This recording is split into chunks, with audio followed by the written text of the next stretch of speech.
preconceito, xenofobia, imagina aquela época que você viu o cara completamente diferente da sua estrutura física. Também tinha... Esse dia eu tava vendo uma parada sobre isso, sobre sexualidade dos Neandertais, cara. E eles também tinham relação com os Homo sapiens. Então essas raças foram se também... Sim, mas... Mas eles também desapareceram de maneira violenta, né? Muitos Neandertais eram sacrificados em altares ali, por exemplo, Stonehenge. Era um local ali onde faziam sacrifícios de Neandertais. O Yuval Harari, ele traz essa perspectiva falando assim, cara, realmente, você tem laços, porque, se não me engano, 3% do DNA de um europeu é de Neandertal, assim, uma parada assim. Mas a questão é o seguinte, a gente, como sapiens, para conseguir enfrentar esses caras, a gente teve que usar, a gente tem o poder da cognição, né? Ele fala que o diferencial nosso é a cognição. A gente consegue conviver em maior número, por exemplo, a gente consegue imaginar um futuro e sonhar, né, desse futuro. Então, a gente consegue se projetar, coisa que para essas outras espécies simplesmente não existia. Então, 50 pessoas, um grupo de 50 pessoas é o máximo que pode ter ali entre né, normalmente era assim, que se organizavam os Neandertais, por exemplo, e os Sapiens vão cercando, e por saberem que é frágil, os Sapiens acabaram se tornando muito mais violentos e mais cruéis, né? Uma coisa que ficou na gente também. Ah, né? Sim, muito bem isso. Porque a desigualdade, ela também tá ligada a essas instâncias da violência também, sabe? Então, por exemplo, você fala, se eu vacilar aqui contra o Neandertal, o cara me arrebenta, cara. Então eu derrubo o cara e eu faço o quê? Eu pego uma pedra e maceto a cabeça dele até não existir mais, assim. Então você se torna violento. E quando você, num futuro, que se for enfrentar o outro grupo, você já vai pensar de outra maneira. Eu falo assim, não vamos bater de frente com os Aquela caras, cena do 2001 ali. Passarem fome, né? Vamos deixar os caras passar fome, vamos botar fogo ao lado. Ali já não era Neandertal, né? Mas o 2001 tem o lance é que, lógico, pode ser que haja um ímpeto na psique humana, e até eu acho que a constituição dessa do nosso self, né? Da nossa individualidade, no nosso ser, ele se dá num momento de extrema miséria, né? Extrema miséria, extrema penúria. Então, é claro que em algum momento esse lance de querer acumular coisas, esse ímpeto para acumular, e vamos utilizar uma expressão romana, né? Mas que é até meio anacrônica aqui, mas aos amigos tudo, aos inimigos a lei, né? Mas esse lance, aos amigos tudo, aos inimigos pedrada, pau, porrada. Ele tá na nossa cabeça, né? A nossa cabeça talvez seja a mesma de milhares e centenas de milhares de anos atrás. Só que agora a gente não precisa disso mais. Nós estamos numa época de extrema abundância. Mas, de fato, ainda há essa questão de acumulação de riqueza, acumulação de bens materiais, acumulação... E é fato, porque assim, beleza, por que a gente acumula? Por exemplo, a gente tava aqui conversando a gente tava fazendo aqui a resenha, né? Antes de começar o podcast. Pô, beleza, você quer ter uma grana pra comprar uma camisa melhor, um perfume, sei lá, um microfone legal, uma cadeira confortável pra você poder fazer suas aulas e tal. Beleza, só que tem um limite, chega uma hora que você acumulou tanto, né? Você acumulou tanto que já não tem mais nada que você não consiga comprar. E aí que vem, por que as pessoas continuam acumulando, mesmo assim, né? Essa é uma questão que é difícil de responder. Você fala, porque o desejo é um saco sem fundo, exato, né, cara? Exato, é um saco sem fundo. O desejo é insustentável, e ainda mais numa sociedade como essa que incentiva o consumo e o desenfreado, né? A todo momento você tem que estar desejante e desejando. Exatamente. É isso aí, sabe? Acho que esse tipo de laço social, a maneira como a gente vive, é provocado por aquele tipo de gozo em excesso, assim, sabe? É um excesso de gozo que não é barrado, não sofre interdito, sabe? E ainda mais no caso do Brasil, esse tipo de gozo, ele é incentivado ainda pelo Estado, sabe? É como o próprio Contardo, acho que eu já trouxe essa ideia aqui, é a lógica do colonizador. Sabe? Gozar até o último momento ali. Sabe? Ter prazer em excesso mesmo. Esgotando os seus recursos. Isso que o Gleice falou. Tem até uma outra questão também, que é o consumo. Ele é uma forma de exercer o poder sobre o outro em si, né? Eu estava lendo uma pesquisa justamente sobre essa galera que compra carro, tipo, top, e daí você tá na Castelo Branco, você vê os caras a 170, 180, cruzando e tal. E a pesquisa falava justamente sobre isso, sobre as pessoas que se sentem mais no direito de burlar leis, são as pessoas que mais têm poder aquisitivo.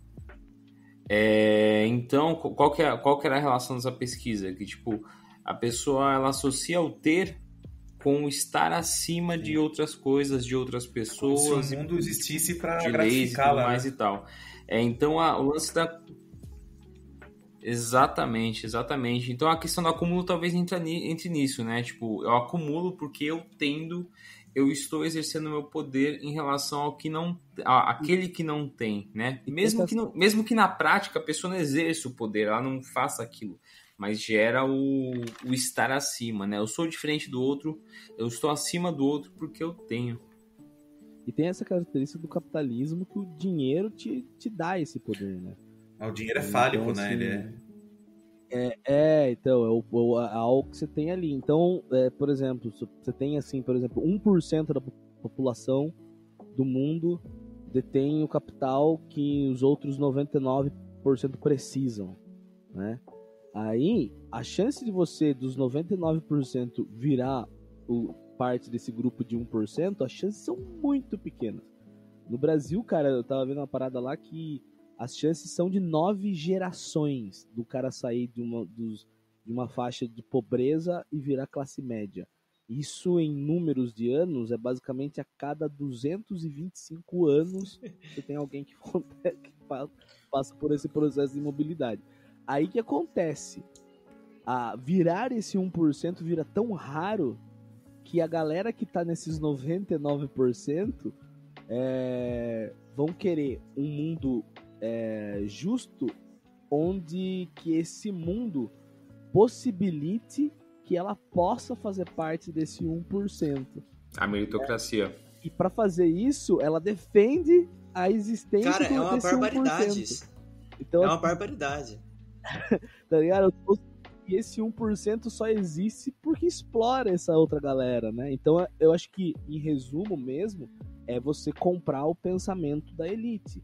Então, assim, é você comprar aquele pensamento, o pensamento burguês, que a gente chama, né? Que é com esforço você vai conseguir, com mérito você vai conseguir, porque eu tô aqui, você também pode, né? Eu me esforcei mais, então por direito, eu tenho o direito de explorar.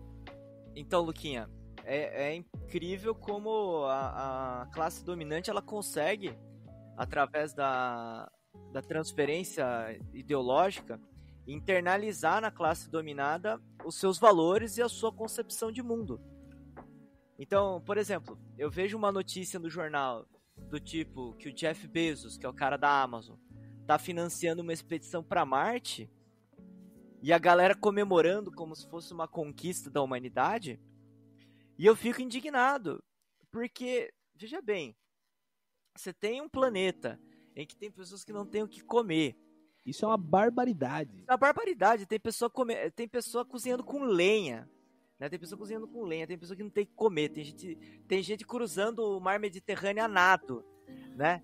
Pra escapar da fome e das Digo mesmo. Doa quem doer. E das privações da vida, cara. E o cara tá financiando viagem pra Marte, velho. E o cara tá patrocinando a viagem pra Marte. E aí, é um negócio que eu tava lendo hoje, na ideologia alemã. A classe do Marx, a classe dominante, ela pega os seus valores, né, e a sua concepção de mundo, e os seus próprios interesses, e vende como interesse do todo, como interesse coletivo, como se fosse interesse nosso que chegue um foguete em Marte. E pode ter certeza que vai ter gente comemorando, como teve gente comemorando em 69, quando teve a expedição do homem para a Lua. Teve uma galera que comemorou. foda-se, cara, que o homem chegou na Lua. Tipo, Cara, isso tem não um- resolve os problemas do planeta Terra. Tem um número que eu vi esses dias que é impressionante, cara. Tipo assim, a gente vive num país que pessoas morrem de fome. Tá? Assim, ó, a gente vive num país que as pessoas morrem de fome. Galera cozinha Só com não- lenha. E não, vai vendo. E aí, você tem, por exemplo, a indústria da carne, principalmente a carne de frango, cara. Que você tem, primeiro, né? Um frango de pintinho até virar frango para abate é 40 dias. E é produzido cerca de 7 frangos por pessoa no Brasil. Isso por dia. Então, tipo, e pessoas morrem de fome, cara. Então, cara, Saca? é inacreditável. Ou seja, o desperdício é necessário para continuar essa pirâmide social ainda. Sim. Aqui É no- a falsa carestia, né? É a chamada falsa carestia. Não tem carestia no planeta. Tem abundância. Aqui no Brasil, cara, a lógica dessa diferença, dessa desigualdade social, ela toma contornos interessantes, sabe? Aqui eu gosto sempre de emprestar o conceito, a gente vai pensar o Brasil, né? Emprestar ali o conceito do professor Christian Dunker sobre a lógica do condomínio. O que se estabelece aqui no Brasil é essa grande lógica do condomínio, sabe? É uma lógica perversa, assim, onde o outro ele é visto como perigoso, sabe? Você tem essa espacialização da vida dentro desses locais espacializados da vida. Você cria aquele modelo de vida ideal, sabe? Por que a lógica do condomínio ele utiliza essa lógica?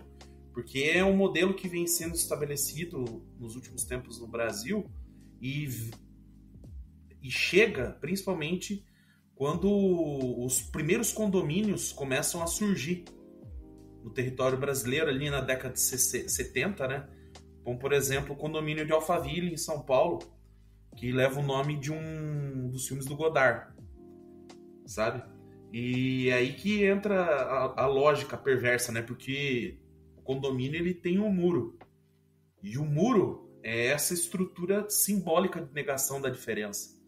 Então, a nossa elite brasileira ela não quer nem saber de ter contato com aqueles que ela explora mesmo, assim, sabe? E quando a turba malta. E quando eles entram nesses espaços onde a elite anda, normalmente eles estão muito bem uniformizados, né? Ali são empresas que vão prestar serviços, são babás, são empregadas, né? São funcionários ali treinados que vão prestar serviços para essa população. Então eles frequentam e adentram esses condomínios uniformizados. Você sabe que aquela pessoa não pertence àquele local. É um holocausto da pobreza, né, cara? Tem um conto do Luiz Fernando Veríssimo que ele é assim, ele fala sobre um condomínio. Isso veio na minha cabeça isso. Esse conto é sobre um condomínio onde invadem um condomínio e daí o pessoal do condomínio começa a fortificar para impedir que continue entrando. Então bota muro, bota câmera, bota cerca elétrica, horário de visita, não sei o que e tudo mais e tal. E daí, os caras continuam entrando pra roubar. Chega num ponto que ao invés dos caras tentar entrar, o pessoal do condomínio começa a tentar fugir do condomínio de tanto que gerou, virou uma prisão ali, tá ligado? O Gleice falou isso, eu fiquei imaginando que é bem essa questão, né? A separação entre eu e o outro. E é nesses momentos que é evidenciado a pessoa que gerencia esses espaços. Que hoje, na sociedade capitalista neoliberal, aí, nós temos a figura do gestor. Na época da Primeira República era o coronel. E no caso dos condomínios é o síndico, né? É quase como se ele fosse aí esse especialista do regulamento. Que usa para sua própria conveniência. Eu acho engraçado, você falou esse negócio dos nomes. Eu acho engraçado como os nomes que são dados para condomínios? Para os novos nomes que vão... Não, para as pessoas, para a profissão delas, para o trabalho delas. Por exemplo, hoje não é mais o trabalhador, não é mais o funcionário, é o colaborador. Sim. Né? Olha como é um nome que... É o eufemismo. A linguagem, né? Você faz parte disso, ó. Você faz parte disso. Exatamente. Eu acho que sobre essa pauta